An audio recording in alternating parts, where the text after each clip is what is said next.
Yung title natin ay Endgame. Ang unang pumapasok sa akin nun, makaisipin nila, kinuha natin sa Marvel, no? Endgame. Pero itong parang end goal, ano ba yung end goal na pag-uusapan natin? We'll be talking about something we all face every day, almost every day. Itong need to be right. Natural para sa atin, of course, kahit sa anong key areas sa ating buhay, whether at work, family, or online, or with friends, kahit sa church, sa ministry, itong need natin to be right. Dahil alam natin, tama tayo. Natural para sa atin na i-push, i-prove na tayo ay tama. Of course. Dahil matagal natin pinag-isipan at meron tayong expertise, background, meron tayong mga experiences sa buhay at yung pinag-aralan natin and yung knowledge na meron tayo, yung binigay sa atin ng understanding. Of course, we know we are right.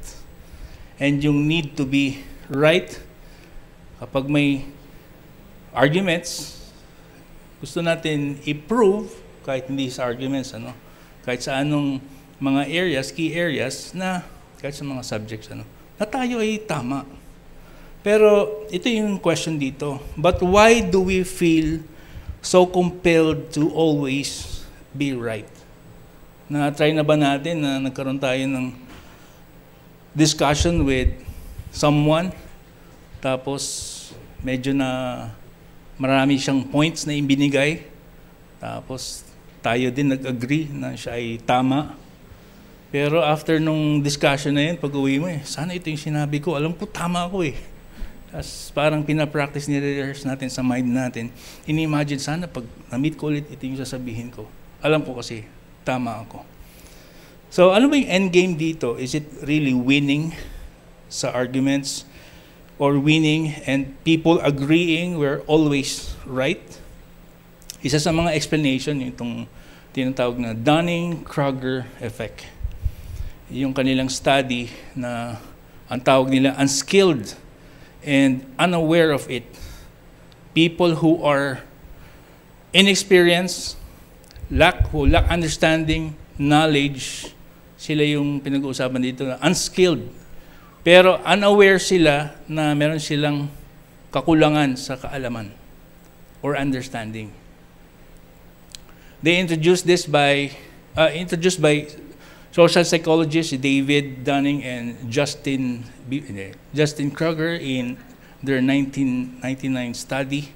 At nag-note pa sila, sabi dyan, ewan ko kung maliit yung mga fonts, people tend to hold overly favorable views of their abilities in many social and intellectual domains.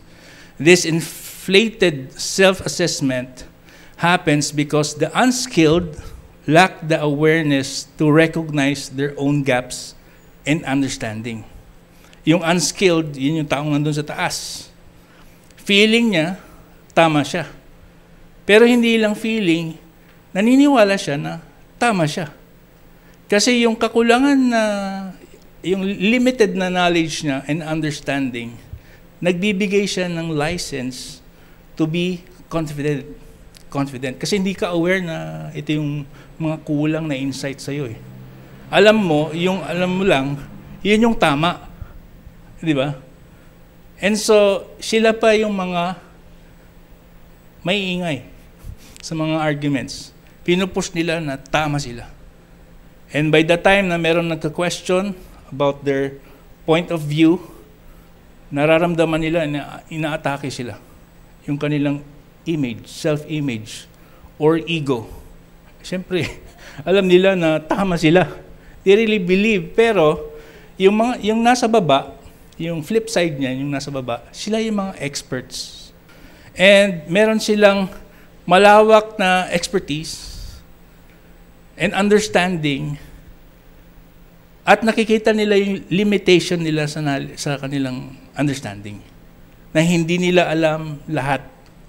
So hesitant silang i-open up o sabihin na sila ay tama. Ganito sa Tagalog para mas maintindihan natin. Kung sino pa yung walang alam, siya pa yung mayabang. Yung totoong may alam, tahimik lang. Usually sa arguments, ganun po yung nangyayari. May two sides of the coin. Merong maingay, merong tahimik. Ang mahirap pa sa arguments o sa discussion, pag both parties, kung dalawa sila, maingay. Both sila unskilled and they're aware of it. Adi, walang matatapos. Kasi pinoprove nila na, hindi, tama ako. Pero, i-acknowledge natin na itong need to be right is really justified. The need to be right is, of course, right. Alam mo tama eh. Siyempre, pag ipoprove mo na tama, dahil halimbawa, pag sa mga may injustice, merong abuse, of course, kailangan magsalita ka, mag-step in ka, magsabi ka. Lalo na pag may dishonesty na nangyayari, siyempre natatanong yung ating integridad. Paano yung ating moral values? Kung tahimik ka lang, dahil gusto mo merong peace, walang masyadong tension, maybe sa company, tahimik na lang ako, hindi ako magsasalita. Paano na yung integrity ng inyong pinaniniwalaan natin? Ganon din kapag sa family, in personal relationships, there are times when insisting on what's right is justified. Lalo na patungkol sa safety or protection ng inyong loved one. Gumagawa siya ng bad move or gagawa na siya ng bad decision, of course, mag-intervene ka. Sasabihin mo kung ano yung tama dahil gusto mong makip safe siya and to protect yung ating loved one. Kahit na ma-offend siya, sige lang, sabihin lang natin. For the sake na malaman niya yung tama. Ganon din, every time na may nagtatanong sa patungkol sa ating pananampalataya, ini-question yung ating faith. Of course, merong natural tendency, you will defend yourself. Kasi ito conviction na yan pinag-uusapan. Yung belief system natin, of course, sasabihin natin kung ano yung tama, nakikita nating tama, at kung ano yung nakikita nating mali. So the need to be right is justified. Ito yung nagiging problema dyan. The challenge arises when the instinct to be right spills over into everyday life. Dahil dun sa mga serious na mga matters na pinag-usapan natin kanina, injustice, faith, relationship, safety, protection. Pero pag hindi tayo careful, nag-i-spill yan sa mga simpleng way of life natin, o yung everyday life natin, yung pang-araw-araw na ginagawa natin. Yung bang kahit ulam, pipilitin mo yung alam mong tama. Dapat pag ulam yan, dapat tama rin kung saan mo binili. Di ba? Pag ganun nangyayari, nagkakaroon po ng friction sa community, sa family. Yung lahat na lang, pipilitin natin kung ano yung tama, sasabihin natin. At doon po natin pag-usapan yung mga reasons, bakit po being right is really complicated. Ito po yung nangyari dyan. Relationships suffer. The constant need to prove oneself right can create tension and resentment in friendships, marriages, families. Instead of nurturing relationships, we end up damaging them. Another reason, right doesn't always mean wise. Hindi lahat ng tama ay makakabuti. Example pag may deadline sa isang company, and then you're with your colleague, pinag-uusapan ninyo, dinidiscuss niyo kung ano yung right method para ma-accomplish yung inyong task. Ano yung right strategy? Isa kaka-discuss. Both are actually technically right. Pinopoint nila, kung ikaw siguro nandun sa third person, papakinggan mo sila, parehas naman sila tama. Sa kaka-discuss nila, hindi nila na-meet yung deadline. Di ba? May bigger picture na at stake. Hindi lahat ng tama ay nakakabuti. Ito pa, may division na nangyari. Instead na unity, of course yung opposite na, nagkakaroon ng division. In communities, whether at work, in neighborhoods, or even in churches, nagkakaroon po ng division. The desire to be right often leads to division. Differences in opinions and belief tear people apart, creating barriers rather than fostering understanding and unity. Alam niyo ba sa Christian denomination, kung ilan na, more than 45,000 Christian denominations. Dahil nagkakaiba. May pinagkakaibang interpretations, katuruan. At sa 45,000 Christian denominations, supposed to be, may unity eh. Dapat walang division, ano? Sa ilalim po noon, meron pong 30,000 to 35,000 Protestants. Kasama doon sa 45,000 kanina, yung Catholics, Orthodox churches, tapos dito sa mga Protestants, andun tayo sa ilalim nun, umbrella na yun. At bukod pa doon, sa 30,000 na yun, andun tayo sa, may mga categories pa yun. Nasa ilalim tayo ng mga evangelicals. Andun po tayo sa denomination po na yun. Around 600 to 800 evangelicals. Evangelical churches. Ewan ko sa inyo, pero dapat nga may unity. Kahit yung mga maliliit na issue, they would point out na they are right. At kahit saan tayo pumunta ng mga churches, sasabihin nila, tama sila. At kung magko-contradict ka sa kanila, actually, ikaw yung mali, sabihin nila sa'yo. Halimbawa, paggamit ng versions ng Bible, issue po yun. Yung pastor na kamaong sa church nyo, sa amin, bawal yan. Naka-rubber shoes, dapat leather shoes. At dapat naka-medyas. May mga churches na ganyan, puti. Yung mga ladies, hindi nagpapagupit. At bawal sa ibang mga churches, yung drum set. Meron silang interpretation. Demonic yan. At yung pastor nagli-lead na maingay ng gitara niya, ay lalo na, yung mga women, supposed to be, tahimik lang sila sa church nila. Pero sila yung nag-i-speak. Ang dami, guys. Kaya nagkakaroon ng maraming denominations dahil po sa differences and opinions. So, yun mga consequences ng nangyayari. Pero, buti lang andyan si Apostle Paul. Doon natin makikita yung kanyang insights and reminders, guidelines. Anong gagawin po natin?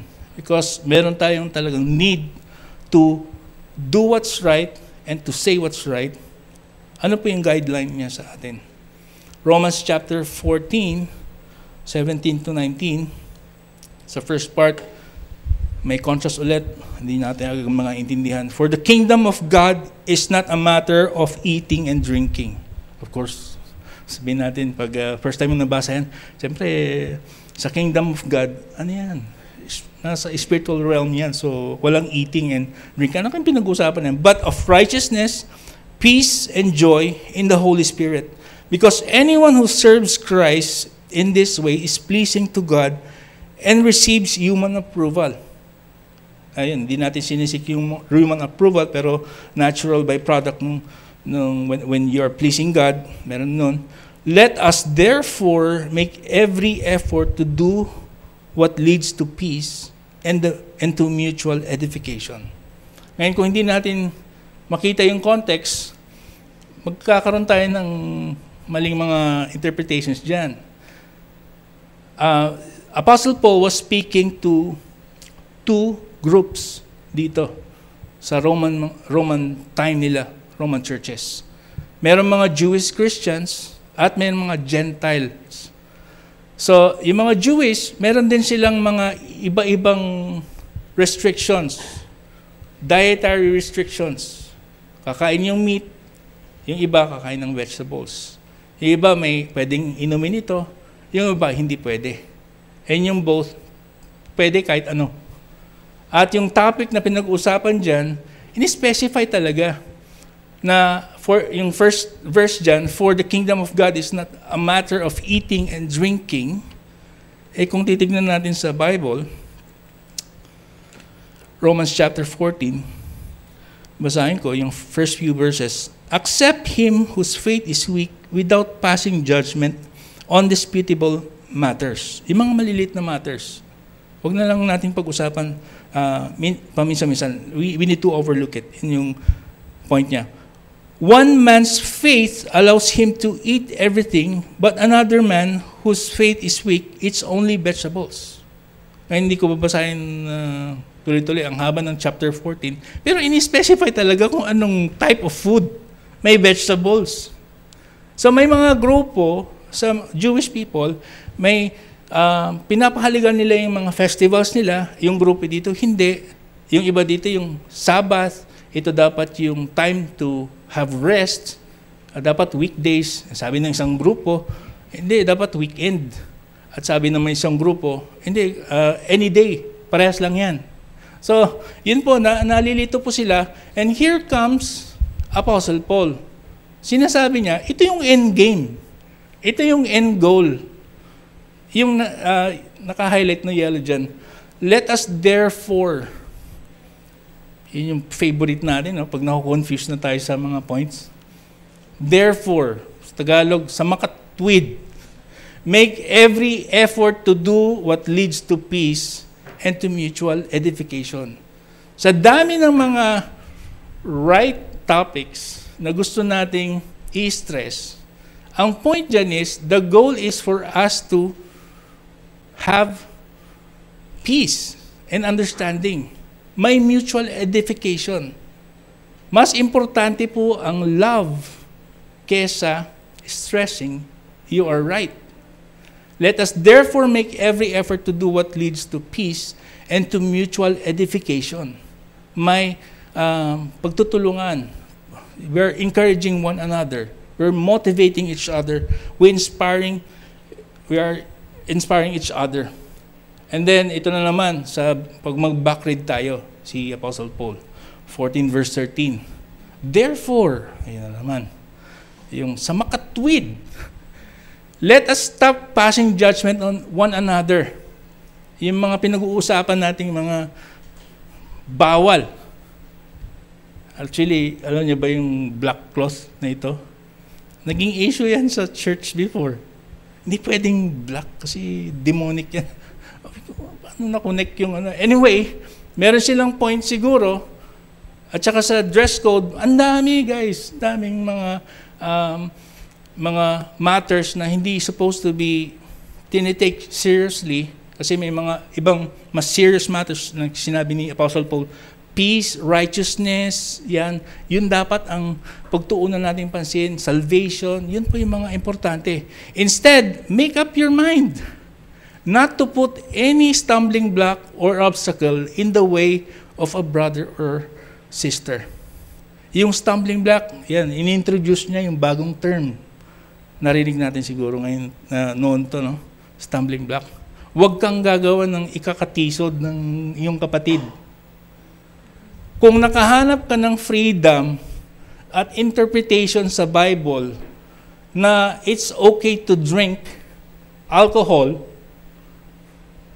at may mga basis ka sa Bible, parang sasabihin nila, si Jesus Christ nga gumawa, yung first miracle niya, alam mo ba? Gumawa siya ng wine sa isang wedding. Di ba? First miracle ni Jesus Christ, wow, gusto ko yan. Sarap sigurong ginawa niyang wine. Ano kaya yan? Pero, pag nakahanap ka ng freedom sa ganun, at meron sumusunod sa atin that will tend to confuse them sa truth, then refrain on doing it. Huwag natin gagawin. Na ikakatisod nila, magko-confuse lang sila. So, yun yung point niya dito kasi ang importante, mahalaga. Ito po yun. Being loving is more important than being right.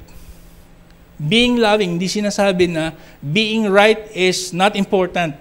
Actually, it is important. Pero ang confusion, pag may mga confusion nangyayari,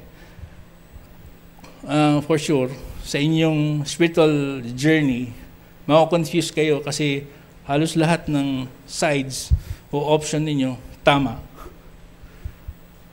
At nalilito kayo anong gawin, the goal is this, be loving.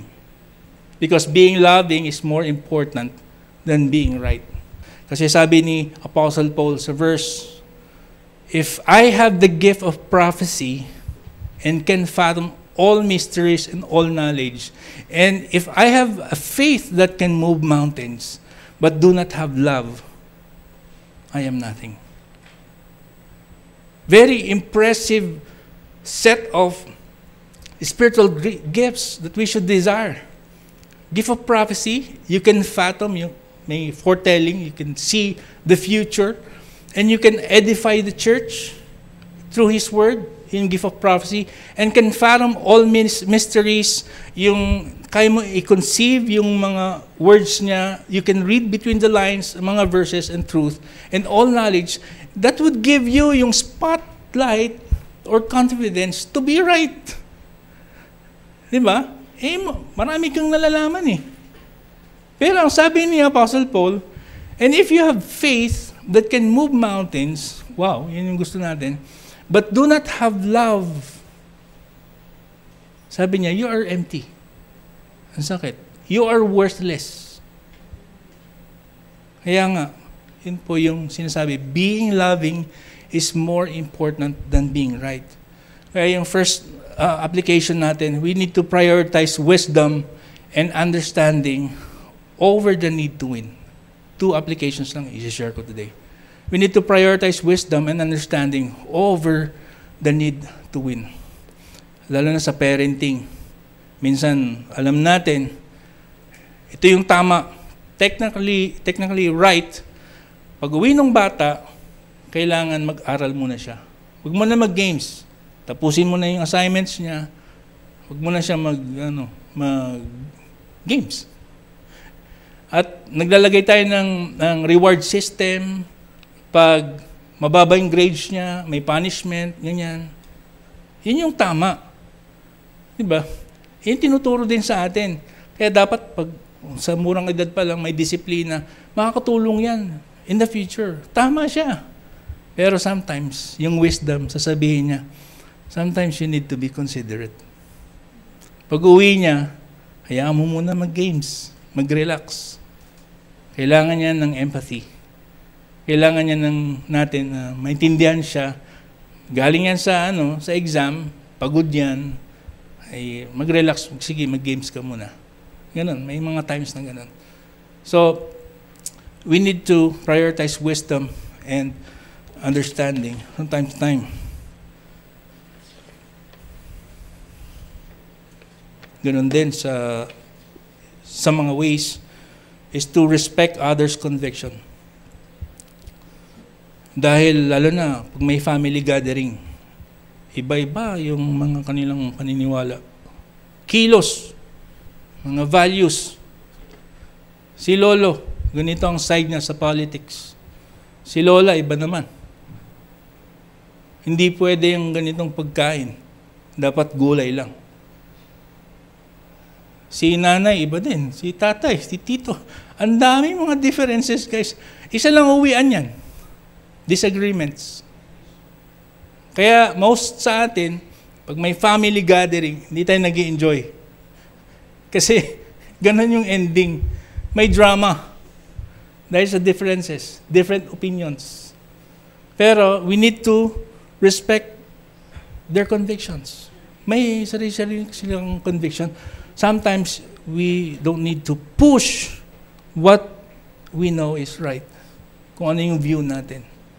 Sometimes we just need to accept.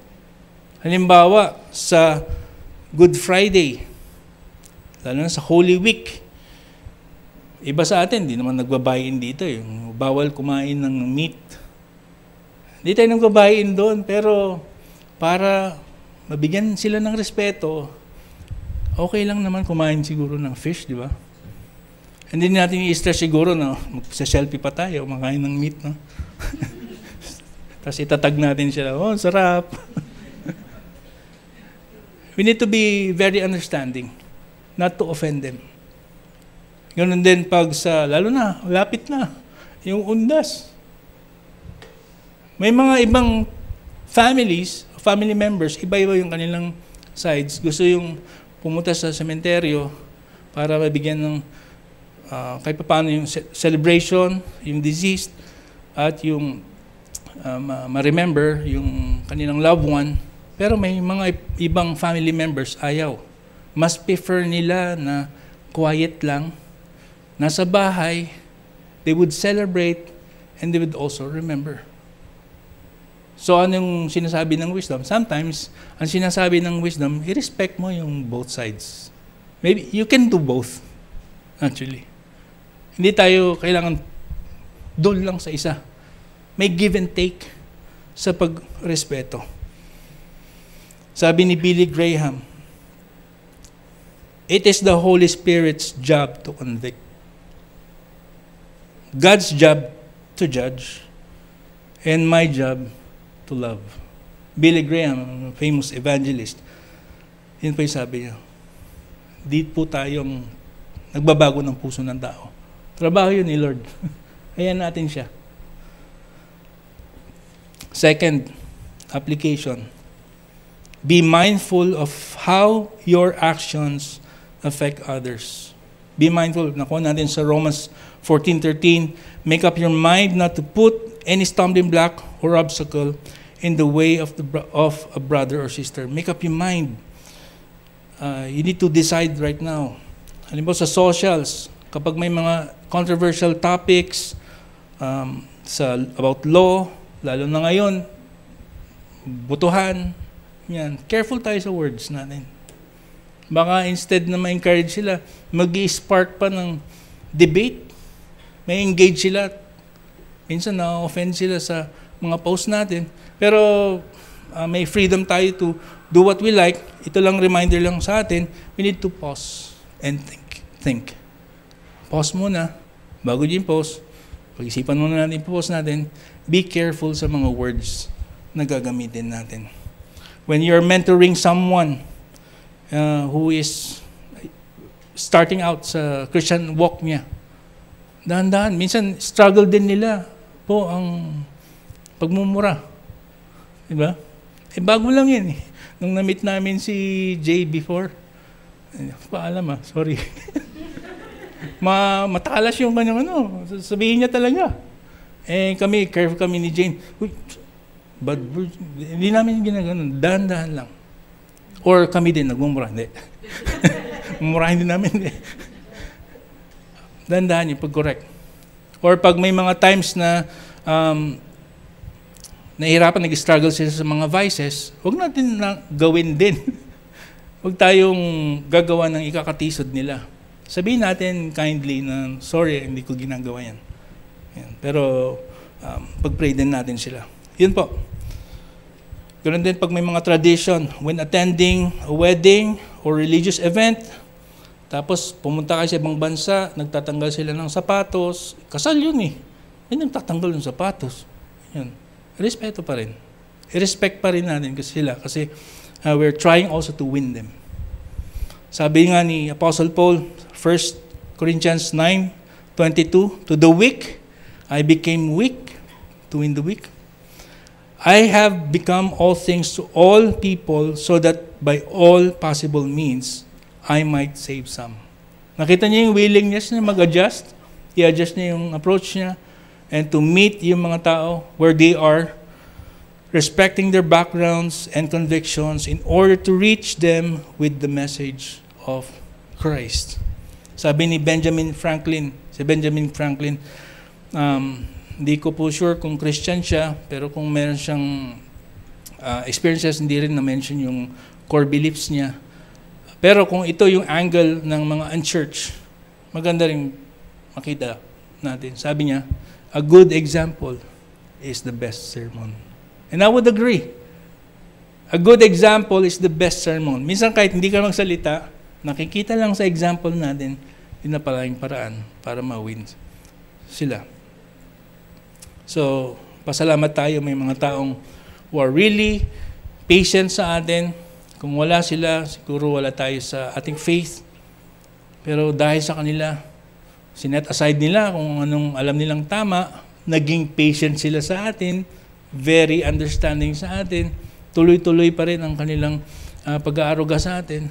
Yun din yung gawin natin sa iba. Nung isa sa mga secrets, bakit sabihin, secret? Nung nasa Abida pa kami, matagal na yun eh. Nag-away kami ni Jane. Kalimutan ko na yung pinag-iwayan natin. Ano? Pero kumuha na ako ng damit, ha?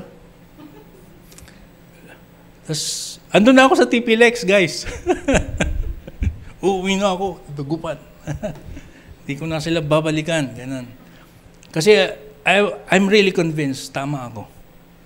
Kahit anong angle ko tignan, yung reasoning niya, sa angle ko, mali siya. Ako yung tama. At lagi kong nasasabi sa mind ko, ako lang lagi yung mali. Di ba? Alam ko tama ako eh. Para matuto sila ganyan. This is the right thing to do.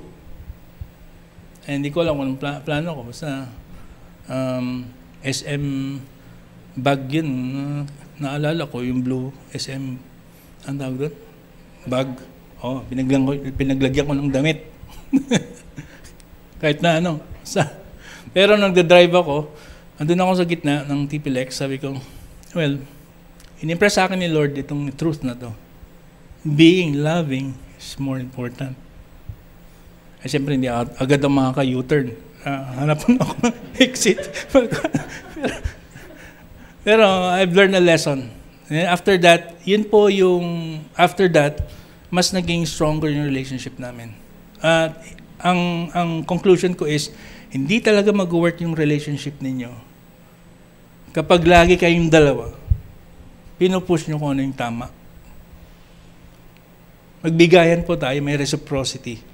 Pagbigyan nyo, minsan, i-overlook nyo minsan. May times na wisdom would say, kunyari hindi mo narinig. Sinabi niya. Just to be considerate. Kasi may mga matters, guys, na hindi naman kailangan pagtuunan ng maraming pansin. Mas marami, may mas bigger picture pa. At of course, hindi to yung best example, yung story namin ni Jane. Tinignan ko, naghahanap ako ng story. Kita ko, siyempre, si Jesus Christ. Yung story niya. Nung na-meet niya si Mary Magdalene, huli sa akto, magawa siya ng na-meet niya. Hindi yata yung first time na ito. Na-meet niya sa akto na she was committing adultery. And tama, technically, yung mga Pharisees, babatuhin siya hanggat matay siya, yun yung nasa law, sa Old Testament scripture. Sinusunod lang nila. Pero, andito si Jesus Christ, nag-intervene, mas pinakita niya kung ano yung right way. It is more important to be loving. At hindi lang doon, kahit sa dami mga stories sa Bible, si Jesus Christ, meron siyang right to demand authority. And for Him to ask His disciples to serve Him. Pero siya pa yung nagpakumbaba. And to serve His disciples. He washed their feet. Ganun din nung tinatanong siya ni Pontius Pilate. Nasa trial siya, he was about to be crucified. Tapos, tahimik lang si Jesus Christ. Meron siyang right. Sabihin niya, i-defend niya yung sarili niya na tama siya. At inosente siya. Pero mas pinili niya maging tahimik. Kung babasahin niyo yung scripture, hindi siya masyadong... Pero nasa tamang place siya. And because of His love for us, you can see, hanggang ngayon, naabot yung kanyang story. Because He loves us. Yun po mas importante. Saan po tayo dyan naglilin? Are we more focused on being right or being loving? Sa relationships niyo, if you will evaluate yourself, mas pinaprioritize niyo ba itong part na to, always being right or being loving? Kasi hindi naman masama yung pagiging right. Because we know it's the right thing to do. It's justified. But it's more important to be loving. Sino kaya yung mga relationships sa ating buhay that needs healing? Maybe the Lord's telling you to fix. Being loving is more important than being right. Sabihin nga natin sa katabi natin, being loving is more important than being right. Tayo lahat, let's close in prayer. Yes, Lord, what a wonderful reminder from you and from Apostle Paul. Forgive us, Lord, dami mga times na mas pinipilit namin or we are really asserting we are right all the time. Parang most of the time sa aming lives. Sa relationships, friendship, sa workplace. Lord, we are truly sorry kahit sa mga malilit na bagay, kahit sa ulam, sa tindahan, sa sukli, sa church, kahit yung mga songs that we choose, kung saan namin lalagay yung TV. Dami pong mga issues. But thank you, Lord, for reminding us with the insight from Apostle Paul that we should focus more on loving one another, to be understanding, to be patient, to be kind, Lord, and to motivate one another, encouraging one another. Salamat, Panginoon, for your love, for your patience, na ikaw mismo, pinakita niyo mismo yung kung anong mas importante. Salamat, Lord, for your love for us, for your patience. And sorry, Lord, for our shortcomings. We bless you, Lord. Thank you for this environment and for these reminders. In Jesus' name we pray. Amen. Let's be seated.